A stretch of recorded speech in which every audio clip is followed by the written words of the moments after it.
Hello all, welcome to ECE Lectures. So இந்த வீடியோல என்ன பார்க்க போறோம் அப்படினா இந்த வருஷத்துக்கான Tancet எக்ஸாம் வந்து May 14 and May 15 நடக்க போகுது. இது எல்லாமே நமக்கு தெரியும். ஸோ இந்த எக்ஸாம் எழுத போறவங்களுக்கான ஒரு பேசிக்கான என்னென்ன திங்ஸ் வந்து டேக் கேர் பண்ணிக்கணும், எக்ஸாம் போகிறதுக்கு முன்னாடி எக்ஸாம் அன்னைக்கு நம்ம என்னென்ன பண்ணணும், இதெல்லாம் வந்து நான் இந்த வீடியோவில் ஒரு கலெக்டிவாக நான் சொல்லியிருக்கேன். இந்த வீடியோ கண்டிப்பாக உங்களுக்கு யூஸ்ஃபுல்லாக இருக்கும். வீடியோக்குள்ள போகிறதுக்கு முன்னாடி நீங்கள் நம்ம சேனலில் ஃபர்ஸ்ட் டைம் பார்க்குறீங்க அப்படின்னா ECE Lectures சப்ஸ்கிரைப் பண்ணி வச்சுக்கோங்க. பக்கத்தில் இருக்க பெல் ஐக்கானே கிளிக் பண்ணிக்கோங்க.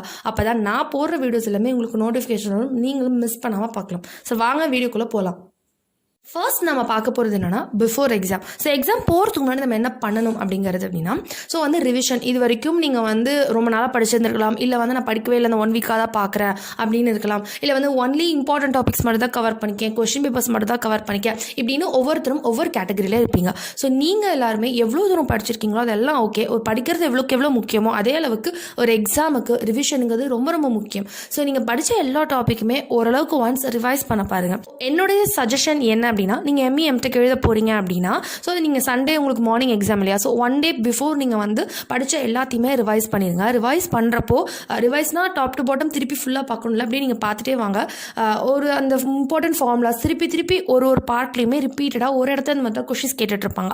அந்த பார்ட் ஆஃப் ஃபார்முலாஸ் எல்லாத்தையுமே பார்த்தீங்கன்னா ஒரு தனி ஷீட்லேயோ ஒரு நோட்லேயோ வந்து கலெக்டிவாக எழுதிட்டே வாங்க. ஒரு சப்ஜெக்டோட கலெக்டிவாக எழுதிக்கோங்க, அடுத்த சப்ஜெக்டோடது எழுதிக்கோங்க. ஸோ முதல் நாள் ஈவினிங்லேருந்தே பார்த்தீங்கன்னா நீங்கள் எல்லா ஃபார்முலாஸுமே திருப்பி பாருங்கள். அதே மாதிரி என்னென்ன இம்பார்ட்டன்ட் வேல்யூஸ் இருக்கு இல்லையா, சில வேல்யூஸ் இப்போ வந்து பை வேல்யூ நமக்கு தெரியும் 3.14, அந்த மாதிரி ஒரு சில வேல்யூஸில் வந்து ஒரு சில ஸ்கொயர் வேல்யூஸ், இது எல்லாமே நீங்கள் வந்து கண்டிப்பாக மனப்பாடம் பண்ணிக்கணும். அப்போ தான், ஏன்னா உங்களுக்கு கால்குலேட்டர் அலவுட் கிடையாது. ஸோ கண்டிப்பாக நீங்கள் இந்த மாதிரி வேல்யூஸை மனப்பாடம் பண்ணி வச்சுக்கிட்டிங்கன்னா உங்களுக்கு அந்த இடத்துல வந்து கால்குலேஷனுக்கு ரொம்பவே ஹெல்ப்ஃபுல்லாக இருக்கும். போல் நீங்கள் கடைசி வரையும் எக்ஸாமுக்கு படிச்சுட்டே இருக்கக்கூடாது. லாஸ்ட் மினிட் வரையும் 10 மணி எக்ஸாம்னா நான் 9:30 வரையும் படிப்பேன், புது விஷயங்களை பார்த்துட்டே இருப்பேன். இல்லை, புது விஷயங்கள் பார்க்குறப்போ உங்கள் மைண்ட் வந்து லாஸ்ட் மினிட்ல பார்க்குறப்போ இதெல்லாம் நம்ம பார்க்கணுமே அப்படி சொல்லி ஒரு தடுமாற்றம் வரும். அது உங்கள் கான்ஃபிடன்ஸை பிரேக் பண்ணும். எல்லா கொஸ்டின்ஸுமே எனக்கு தெரிஞ்சிருக்கணும், எல்லா டாபிக்ஸுமே படிச்சுட்டு போகணும்னு அவசியம் கிடையாது. இது வந்து யூனிவர்சிட்டி எக்ஸாம் கிடையாது. நீங்கள் எல்லா கொஸ்டின்ஸுமே படிக்கணும், எல்லா டாப்பிக்குமே படிக்கணும் அப்படிங்கிறது இல்லை. ரெப்பிட்டேட்டிவ் ரிவிஷன் இதுதான் உங்கள் ஸ்ட்ராட்டஜியாக இருக்கணும். அந்த ரிவிஷனை திருப்பி நீங்கள் பண்ணுறப்ப மட்டும்தான் உங்களோட டாப்பிக்கில் உங்களோட இதில் நீங்கள் கான்ஃபிடன்ஸாக ஆக முடியும். ஸோ இப்போ நான் எக்ஸாமுக்கு முன்னாடி டெக்னிக்கலி எப்படி ரிவைஸ் பண்ணலாம் அப்படிங்கிறது ஒரு ஐடியாவாக ஓவரால் கொடுத்தேன். ஸோ என்னோட சஜஷன் வந்து கண்டிப்பாக உங்களுக்கு ஹெல்ப்ஃபுல்லாக இருக்கும்னு நினைக்கிறேன். ஸோ நெக்ஸ்ட் வந்து நம்ம திங்ஸ் டு கேரி என்னென்ன எடுத்துகிட்டு போகணும் ஒரு எக்ஸாம் எழுதுறதுக்கான அப்படின்னு பார்க்கலாம். ஸோ நம்ம ஆப்வியஸ்லி வந்து ஸ்டேஷனரி ஐட்டம்ஸ் எடுத்துகிட்டு போகணும் இல்லையா. அந்த ஸ்டேஷனரி ஐட்டம்ஸ் பார்த்தீங்கன்னா என்னவா இருக்கலாம் அப்படின்னா, உங்களுக்கு பிளாக் பென், பேப்பரை வச்சோன்னு ஊறும் இல்லையா, லைக் வந்து ஒரு இங்க் பென்னாவோ ஜெல் பென் அப்படின்னா ஸ்டிக் பென், இந்த மாதிரி பென்ஸ் வந்து நீங்கள் கம்ப்ளீட்டாக அவாய்ட் பண்ணிடணும். நீங்கள் எடுத்துகிட்டு போகக்கூடிய பென் பார்த்தீங்கன்னா கம்ப்ளீட்டாக ஒரு பால் பாயிண்ட் பென்னாக தான் இருக்கணும். ஸோ போகிறப்போ 1க்கு 2 பென்னாவே நீங்கள் பிளாக் பென் வந்து எடுத்துகிட்டு போயிருங்க. ஸோ நெக்ஸ்ட் பார்த்தீங்கன்னா பென்சில் அண்ட் ரப்பர். நீங்கள் உங்களுக்கு கேல்குலேஷன்ஸ் போட்டு ரப் பண்ணுறதுக்கு உங்களுக்கு பென்சில் அண்ட் ரப்பர் கண்டிப்பாக ரொம்பவே தேவைப்படும். ஸோ நெக்ஸ்ட் பார்த்தீங்கன்னா ஹால் டிக்கெட் பொறுத்த வரைக்கும் உங்களுக்கு பிளாக் அண்ட் ஒயிட்டில் எடுத்தாலும் ஓகே தான், கலரில் எடுத்தாலும் ஓகே தான். ஹால் டிக்கெட் கையில் கண்டிப்பாக இருக்கணும், அதுதான் ரொம்ப மேண்டேட்ரி. அது என்ன பிளாக் அண்ட் ஒயிட்டாக இருந்தாலும் கலராக இருந்தாலும் அது ஒரு பிரச்சனை இல்லை. ஸோ வந்து கட்டாயமாக ஹால் டிக்கெட் வந்து நீங்கள் முத நாளே எடுத்து வச்சுக்கோங்க, அதுதான் உங்களுக்கு ரொம்ப ரொம்ப நல்லது. ஏன்னா எக்ஸாம் மார்னிங் இருந்துச்சு அப்படின்னா நீங்கள் போகிறப்போ கண்டிப்பாக கடைகள் எதுவுமே ஓப்பனில் இருக்காது. இப்போ ஞாயிற்றுக்கிழமை தான் கண்டிப்பாக கடைகள் இருக்காது, உங்களுக்கு ரொம்ப கஷ்டப்பட்டுருவீங்க. ஸோ முதல் நாளே வந்து ஹால் டிக்கெட்லாம் பிரிண்ட் அவுட் எடுத்து வச்சிருங்க. ஹால் டிக்கெட்டுக்கு அப்புறம் நெக்ஸ்ட் நீங்கள் கொண்டு போக வேண்டிய விஷயம் என்னென்னா ஒரு ஐடி ப்ரூஃப். ஸோ அவங்க மென்ஷன் பண்ணிக்க ஐடி ப்ரூஃப்ஸ்லாம் என்னென்னு பார்த்தீங்கன்னா voter ID, driving licence, Aadhaar card, இதில் ஏதாவது ஒன்னுடைய ஒரிஜினல்ஸ் கண்டிப்பாக எடுத்துகிட்டு போகணும். ஆதார் கார்டில் இல்லை எதில் வந்து உங்களோட நேம் வந்து கரெக்டாக மேட்ச் ஆகுதோ, லைக் வந்து சில சமயம் ஆதார் கார்டில் வந்து உங்கள் அப்பாவோட பேர் வந்து பின்னாடி வந்திருக்கும், ஒரு சிலருக்கு வந்து இனிஷியல் வந்து இருக்காது. ஸோ அந்த இனிஷியல் வந்து ஏதாவது டிஃப்ரென்ஸாக இருக்கும். ஸோ இந்த மாதிரி விஷயங்களும் அவாய்ட் பண்ணிட்டு எது உங்களோட ஹால் டிக்கெட் அண்ட் இதில் வந்து மேட்ச் ஆகிற மாதிரி கரெக்டாக இருக்குதோ அந்த ஒரு ஐடி ப்ரூஃபை எடுத்துகிட்டு போங்க. ஸோ எந்தெந்த விஷயங்கள் நம்ம எக்ஸாம் ஹாலுக்கு கொண்டு போக தேவையில்லைன்னு பார்க்கலாம். ஸோ ப்ளூ பென் வந்து கண்டிப்பாக உங்களுக்கு தேவைப்படாது, ஏன்னா உங்களுக்கு பிளாக் பால் பாயிண்ட் பென் தான் யூஸ் பண்ணணும்னு சொல்லிட்டு ப்ளூ பென் தேவைப்படாது. அதே போல் ஒயிட்னா ஒரு ஆன்சரை நீங்கள் தப்பாக மார்க் பண்ணிவிட்டு அதை மாற்றி இன்னொரு தடவை மார்க் பண்ணுறேன்னு சொல்லிட்டு அந்த ஒயிட்டர் வச்சு அதை அடித்தாலுமே அந்த கொஸ்டினுக்கான ஆன்சர் வந்து ராங் தான். அந்த OMR ஷீட் வேல்யூட் பண்ணுறப்போ கண்டிப்பாக அது தப்பாக தான் போகும். ஸோ ஒயிட்னர் நிச்சயமாக எங்கள் OMR ஷீட்டில் யூஸ் பண்ணக்கூடாது. நெக்ஸ்ட்டு பார்த்தீங்கன்னா கால்குலேட்டர். அட் எனி காஸ்ட் உங்களுக்கு கால்குலேட்டர் அலவுடே கிடையாது. ஸோ அதனால தான் நான் முதலே சொல்லிட்டேன், கால்குலேஷன்ஸை பார்த்தீங்கன்னா ஒரு இம்பார்ட்டன்ட் வேல்யூஸ் ஏதாவது இருந்துச்சு, multiplication, square values, cube values எல்லாம் இருந்துச்சுன்னா நீங்கள் மனப்பாடம் பண்ணிக்கோங்க. அதுதான் வந்து உங்களுக்கு ரொம்ப ரொம்ப பெஸ்ட். இல்லை அப்படின்னா உங்களுக்கு டைம் கன்சம்ஷன் வரும். அதை தான் நீங்கள் காம்படிட்டிவ் எக்ஸாம்ஸில் கான்சன்ட்ரேட் பண்ணி டயத்தை குறைக்கணும். அதே மாதிரி ஃபிட் பேண்ட் இல்லை வாட்ச், டிஜிட்டைஸ்ட் வாட்ச் இருக்குல்ல, இது எதுவுமே அலவுட் கிடையாது. ஒரு நார்மல் அனலாக் வாட்ச் இருக்குல்ல, நம்ம யூஸ்வலாக பழைய வாட்ச் இருக்கும்ல, அது வந்து அலவுட். ஆனால் ஒரு டிஜிட்டல் வாட்ச் கண்டிப்பாக அலவுட் கிடையாது. ஓகே, அதே போல் நீங்கள் இப்போ கர்ச்சீஃப் எடுத்துகிட்டு போகிறதோ இல்லை வந்து ஒரு வண்டி சாவி அம்ப்ரெல்லா எடுத்துகிட்டு போகிறதோ இல்லை உங்களுக்கு தேவையான ஒரு செருப்பு போட்டு போகிறதோ ஷூ போட்டு இது ஒரு பிரச்சனையே கிடையாது. இந்த மாதிரி காமன் திங்ஸ் எல்லாமே நீங்கள் யூஸ்வலாக இருக்க மாதிரி வச்சுக்கலாம். ஸோ எக்ஸாம் அன்னைக்கு ட்ரெஸ் கோட் பொறுத்த வரைக்கும் என்னென்னா, ஒரு எக்ஸாமுக்கு நீங்கள் எப்படி அட்டன் பண்ண போவீங்களோ அந்த அளவுக்கு ஃபார்மலாக போனால் போதும். அதாவது ரொம்ப இன்ஃபார்மலாக லைக் இந்த டிஷர்ட்ஸ் யூஸ் பண்ண வேண்டாம், மற்றபடி ஜீன் யூஸ் பண்ணணும், இது எதுவுமே ரெஸ்ட்ரிக்ஷன் கிடையாது. ஓரளவுக்கு ஃபார்மலாக ஷர்ட்ஸ் போட்டு பொண்ணுங்களாக தான் நீட்டாக சுடிதார் போட்டு போங்க. ஃபார்மலாக நீங்கள் எக்ஸாமுக்கு எப்படி அப்பியர் ஆவீங்களோ அந்த மாதிரி போங்க. உங்களுக்கு எக்ஸாம் ஹாலுக்கு எவ்வளோ நேரத்துக்கு முன்னாடி ரீச் ஆகலாம் அப்படின்னா 30 to 45 மினிட்ஸ்க்கு முன்னாடி எக்ஸாம் ஹாலை ரீச் பண்ண ட்ரை பண்ணுங்கள். ஆல்மோஸ்ட் வந்து எக்ஸாம் ஸ்டார்ட் ஆகி ½ an hour வரையும் உங்களுக்கு அலோவ் பண்ணுவாங்க. பட் ஸ்டில் வந்து அதெல்லாம் உங்களுடைய டென்ஷனையும் உங்களுடைய மனப்பதட்டத்தையும் வந்து இன்க்ரீஸ் பண்ணிடும். எக்ஸாம் ஹாலில் போய் உங்கள் மைண்ட் செட்டில் ஆகிறதுக்கே கொஞ்சம் நேரம் ஆகிடும். அதனால் கொஞ்சம் பொறுமையாக நிதானமாக நீங்கள் எக்ஸாம் எழுதணும்னா 1/2 மணி நேரத்துக்கு முன்னாடியே போகிறதாங்க கரெக்டாக இருக்கும். உங்கள் எக்ஸாம் ஹால் எந்த இடத்துல இருக்குது, உங்கள் நம்பர் போய் அந்த போர்டில் செக் பண்ணி கரெக்டாக மார்க் பண்ணி வச்சுக்கோங்க. லாஸ்ட் மினிட்ல 10 மணினா 9:50 போயிட்டு தேடிட்டு நிற்காதீங்க. இருக்குன்னு கரெக்டாக மார்க் பண்ணி வச்சுட்டு அதுக்கப்புறம் நீங்கள் ரிவிஷன் பண்ணுறதா இருந்தால் ரிவிஷன் பண்ணுங்கள். உங்கள் பேரண்ட்ஸ் யாருனாலும் வரலாம், உங்கள் பிரதர்ஸ் அண்ட் சிஸ்டர்ஸ் இல்லை ஃப்ரெண்ட்ஸ் யாராவது வந்து உங்களுடைய திங்ஸை வந்து டேக் கேர் பண்ணிக்கலாம். ஸோ உங்களுடைய ஓன் ரிஸ்கில் தான் வந்து நீங்கள் அங்கே எல்லா திங்ஸுமே வைப்பீங்க. அவங்க ரூம் கொடுத்தாலும் சரி, எக்ஸாம் ஹாலுக்கு வெளியே வந்து உங்கள் பேக் வைக்க சொன்னாலும் சரி. ஸோ அதுக்கு பதிலாக உங்களோட காஸ்ட்லியான ஐட்டம்ஸ் எதுவுமே எடுத்துகிட்டு போகாதீங்க.